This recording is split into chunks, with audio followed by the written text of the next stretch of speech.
नमस्कार दोस्तों, स्वागत है आप सब लोगों का मेरे चैनल में एजुकेशन जॉन प्लस में। मेरा नाम है आयुष और आज हम डिस्कस करेंगे जो हमारा एचपी बोर्ड है। एचपी बोर्ड में हमारे जो क्वेश्चन पेपर 2015 का फिजिक्स का क्वेश्चन पेपर है उसमें हम क्वेश्चंस को डिस्कस करेंगे। ठीक है, चलो। माय नेम इज़, आप मुझे जानते होंगे, my name is Ayush Andoriya and I am from JNGC Sundernagar and district Mandi and this is my insta ID। आप मुझे फॉलो कर सकते हैं and this is education zone plus my channel name. Please subscribe the channel.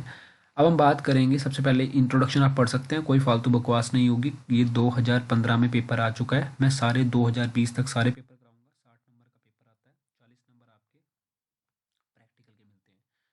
पहला क्वेश्चन है, first question, when a body become negative charged its mass. जब body negative charge होती है तो उसका मास क्या होता है। यहाँ पे आपको लिखा है आंसर फर्स्ट। ठीक है, क्या लिखा answer, when a body become negative charge, attain negative charge, it has excess of electron. जब भी कोई बॉडी नेगेटिव चार्ज लेती है तो वो उसके पास एक्सेस ऑफ इलेक्ट्रॉन्स होते हैं, it has excess of electron. और इलेक्ट्रॉन के पास मास होते हैं और मास उसकी वजह से इंक्रीज हो जाता है when it is negative charge. तो जब भी कोई when a body attains negative charge, it has electron और electron has got mass, so its mass increase when it is body attain negative charge. When a body is negative charge, electron are present in excess as compared to protons. तो simple है, मैं आपको जो बताना चाह रहा हूँ वो इतना सा है, when a body become negative charge the mass will be increases। जब बॉडी नेगेटिव चार्ज होती है तो उसका मास क्या होता है, इंक्रीज हो जाता है। दूसरी बात,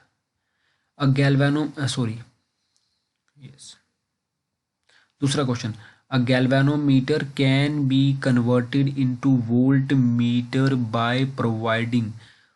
तो आप मेरी बात सुने, ये आपका टॉपिक कट चुका है बट मैं आपको बता दूंगा कि किसको कैसे करते हैं। देखो, conversion of galvanometer into voltmeter, conversion of galvanometer into voltmeter by connecting high resistance, this is high resistance.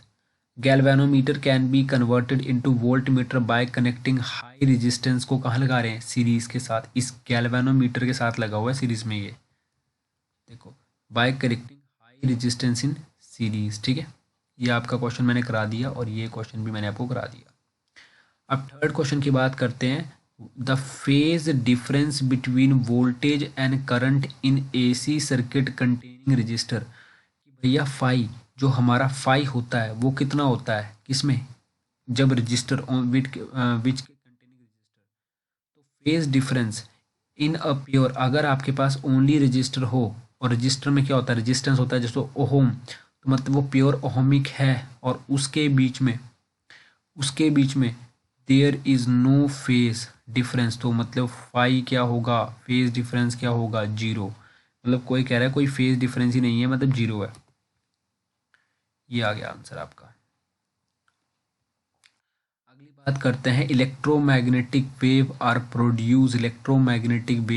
Produced by. Electromagnetic wave कौन प्रोड्यूस करते हैं, देखो, accelerating charge produce electromagnetic waves. तो जब कोई चार्ज चल रहा है वो इलेक्ट्रोमैग्नेटिक वेव प्रोड्यूस करता है। ठीक है, तो स्टैटिक चार्ज मतलब कोई भी रेस्ट पे चार्ज होगा तो वो कभी भी इलेक्ट्रोमैग्नेटिक वेव नहीं प्रोड्यूस कर सकता, क्योंकि इलेक्ट्रो का मतलब है इलेक्ट्रिक फील्ड और मैग्नेटिक का मतलब है मैग्नेटिक फील्ड। तो अगर इलेक्ट्रिक फील्ड रेस्ट पे होती है और मैग्नेटिक फील्ड स्टार्ट करती है तभी आपको इलेक्ट्रोस्टैट्स पढ़ाया जाता है और तभी आपको मैग्नेटिज्म पढ़ाया जाता है। ठीक है, नेक्स्ट है फिफ्थ, हाइगन wave theory of light could not explain. जो हाइगन्स थ्योरी है वो उसने किसको नहीं एक्सप्लेन करा। अगला, Huygens wave theory of light cannot explain photoelectric effect. क्यों, because it is due to particle nature of light. हाइगन वेव थ्योरी सिंपल वेव्स की बात करती है, वो किसी पार्टिकल की बात नहीं करती। और जो हाइगन्स वेव थ्योरी है वो वेव की बात करती है, बट जो फोटो इलेक्ट्रिक इफेक्ट है वो सिंपल क्या है, photo electric effect is simple particle nature. ठीक है, देखो मैंने आपको पांचों क्वेश्चन करा दिए। ठीक है, देखो वीडियो थोड़ी लंबी ना हो जाए इसलिए मैं आपको लिमिटेड ही करा रहा हूँ, पर नेक्स्ट वीडियो से हम इनके आगे पढ़ेंगे। दैट्स द 10th क्वेश्चन के बाद second part. The momentum of a photon of frequency, the momentum of a photon of frequency कितनी होती है। तो मैंने आपके लिए बनाया dear student, that is momentum क्या होता है, आपने फॉर्मूला पढ़ा होगा, lambda is equal to h/mv, और यहाँ से जो mv है वो दिस इज योर मोमेंटम, तो हम इसको p भी लिख सकते हैं। क्या लिखते हैं, p। तो मोमेंटम कहाँ चला, p कहाँ चला गया, इधर चला गया। p कहाँ चला गया, p इधर चला गया, तो p इज इक्वल टू h/लैम्डा, इतना तो पता ही है आपको। जहाँ पे h आपका प्लैंक कांस्टेंट है और आपकी ये वेवलेंथ है। हमें पता है कि न्यू इज इक्वल टू c/लैम्डा होता है, मतलब हमें पता है न्यू इज इक्वल टू c/लैम्डा। तो आपकी जो आपकी लैम्डा की वैल्यू है, लैम्डा की वैल्यू कितनी आएगी आपकी, c/न्यू। तो c/न्यू, तो न्यू कहाँ चला गया, ऊपर, तो आप इसको वैल्यू पुट करके इसको निकाल सकते हैं। This is your answer. देखते हैं कौन सा ऑप्शन है हमारा, this is your first option.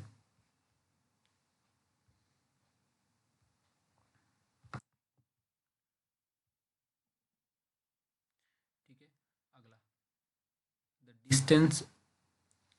The distance of coverage of transmitting antenna is 12.8 kilometre. कि भैया the distance of coverage of transmitting antenna is 12.8 kilometre. The height of antenna is the height of antenna, तो आपकी height of antenna क्या होगा, तो coverage distance transmitting antenna का जो आपको दिया है, तो ये आपका फॉर्मूला है। अब मैं आपको एक चीज़ बताना चाहूँगा, यहाँ पे क्या दे रखा था, डिस्टेंस ऑफ कवरेज, जो आपको कवरेज डिस्टेंस ट्रांसमिटिंग, सिंपल मतलब आपको इसमें रिसीविंग एंटीना के बारे में नहीं बात की, तो आप सिर्फ क्या मानोगे कि भाई ट्रांसमिट ही हो रहा है, रिसीव नहीं हो रहा है, दैट इज़ डी मैक्स। तो डी मैक्स का मतलब आप इसको स्क्वायर करेंगे, क्योंकि इनका देखो D is equal to D square is equal to 2r h और साथ में आ गया टी।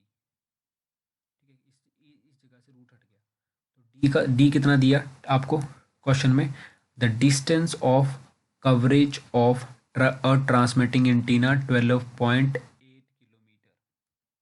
तो आपने डी की वैल्यू भरी 12.8 का स्क्वायर टू और radius, R is a radius of earth, that is 6400। तो यहाँ से आपने निकाल लिया।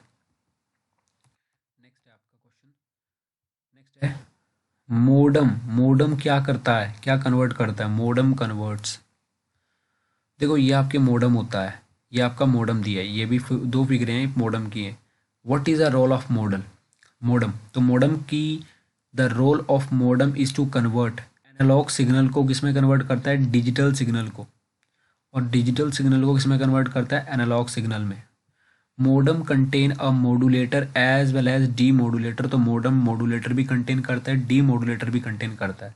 मॉड्यूलेटर क्या करता है, वो डिजिटल सिग्नल को एनालॉग सिग्नल में करता है, बट डी मॉड्यूलेटर क्या करता है, वो एनालॉग सिग्नल को डिजिटल सिग्नल में करता है। तो मॉड्यूलेटर का काम है मॉड्यूलेशन करना, मतलब वो डिजिटल को एनालॉग में कन्वर्ट करता है।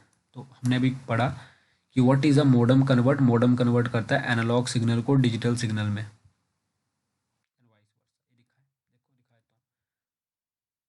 The role of modem is to convert analog signal to digital signal. Analog to digital. What define electromagnetic spectrum? पहले आप डिफाइन कर लेते हैं इलेक्ट्रोमैग्नेटिक स्पेक्ट्रम क्या होता है। What is electromagnetic spectrum? The range of wavelength or frequency over which frequency vary या radiations extend होती हैं। ठीक है, हम इसको इलेक्ट्रोमैग्नेटिक स्पेक्ट्रम को यहाँ पे तो ये लिखा है, पर मैं आपको और भी आसान लिखा देता हूँ, आप अपनी कॉपी में लिख सकते हैं। The range of the orderly distribution of electromagnetic waves as per their frequency और wavelength is called electromagnetic spectrum. अगला है what are the parts of electromagnetic spectrum. तो मेरे भाई कौन कौन से पार्ट्स होते हैं, तो वो होते हैं GXUVIMR, radio waves, microwaves, infrared waves, visible rays, ultraviolet rays and X rays and gamma rays. अब मैंने एक चीज़ कही थी आपको ना आपके सामने, GXUVIMR,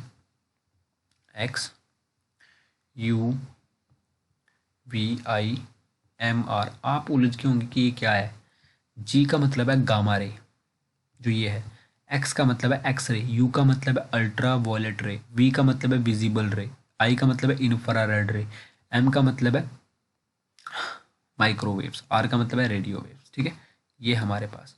और मेरे भाई ये हमें, ये इसका ऑर्डर है, ये मैं आपको दिखाने के लिए करा कि भैया रेडियो वेव्स ये होती हैं जो बिल्डिंग्स में काम आती हैं। माइक्रोवेव्स ह्यूमन भी प्रोड्यूस करता है। ठीक है, इंफ्रारेड वेव्स इन सब के एग्जांपल हैं। गामा रेज हमारे पास एटम न्यूक्लाई में होता है, एक्स रे हमारे एटम्स में होता है, अल्ट्रावायलेट रे ये हमारे स्ट्रक्चर्स होते हैं, विजिबल रे प्रोटोजोन्स में होते हैं। ठीक है, तो ये इस टाइप्स के। तो अगर आप चैनल पे नए हैं तो चैनल को सब्सक्राइब करें और वीडियो को लाइक करें। और मैं आपको एक बात बताना चाहता हूँ, ये क्वेश्चन में आपको दिक्कत है, मेरे को पक्का पता है। इस क्वेश्चन में, इस क्वेश्चन नंबर 7 में, तो मैं इसको दोबारा करा देता हूँ एक बार, है ना। देखना इस क्वेश्चन में ना है क्या, देखो मैं आपको करा देता हूँ उसको, है क्या इसमें ना, दिक्कत ना हो आपको। है क्या, आपको पता है कि फॉर्मूला होता है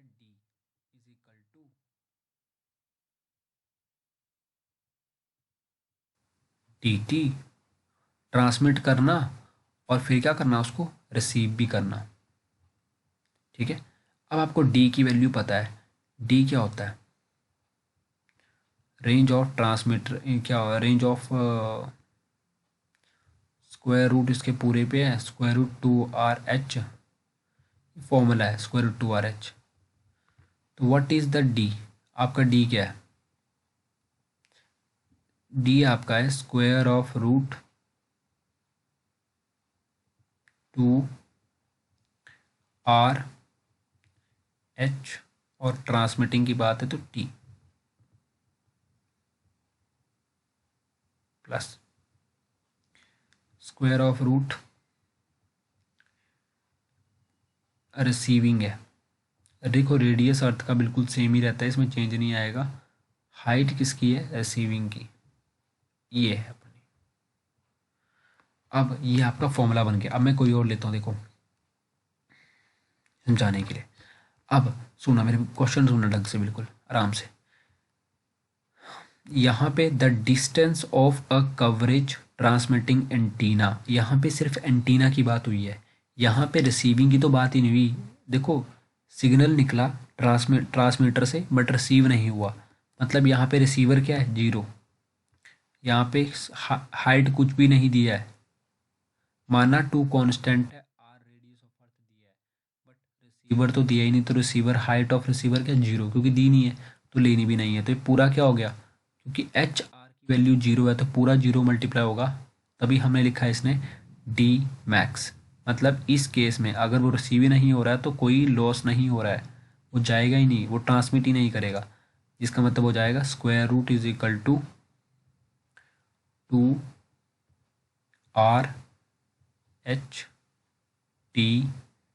प्लस ज़ीरो। ठीक है, मैंने आपको पहले ही कहा था ये, तो ज़ीरो की वैल्यू नहीं है पहली बात। मैं आपको लिखा रहने देता हूँ, मतलब ज़ीरो तो कोई चक्कर नहीं है। आपको तो इतना तो समझ आता है मेरे भाई, मुझे इतना पक्का यकीन है, मुझे पक्का पता है, इतना तो आप कर ही लेंगे आराम से।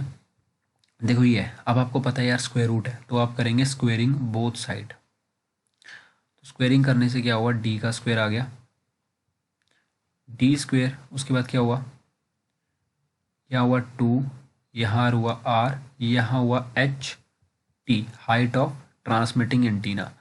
अब आपको निकालना है हाइट ऑफ ट्रांसमिटिंग एंटीना, तो डी स्क्वेयर बाय 2R। ये भैया आपका फॉर्मूला बन गया, और ये बना एच और ये बना टी। डी की वैल्यू आपको दी है 12 पॉइंट, क्योंकि distance of the distance of a coverage transmitting antenna 12.8।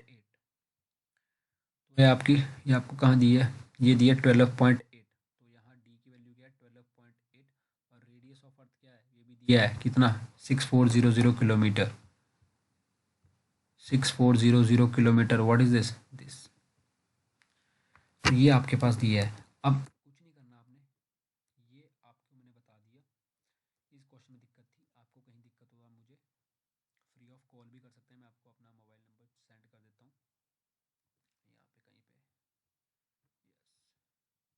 कहीं पे। यस, 82193473।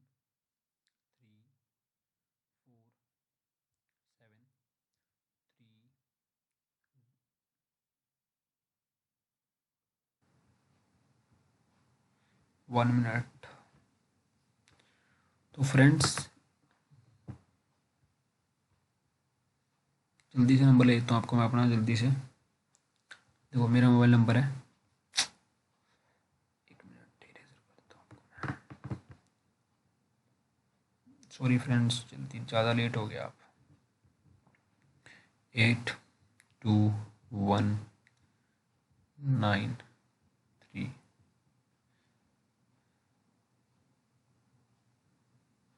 चलो मैं आपको कल ही देता हूँ मोबाइल नंबर, ठीक है। कल ही देता हूँ, कल वीडियो है अपना 10th हमारा जो है। Thank you friends for watching this video. Comment, subscribe, like.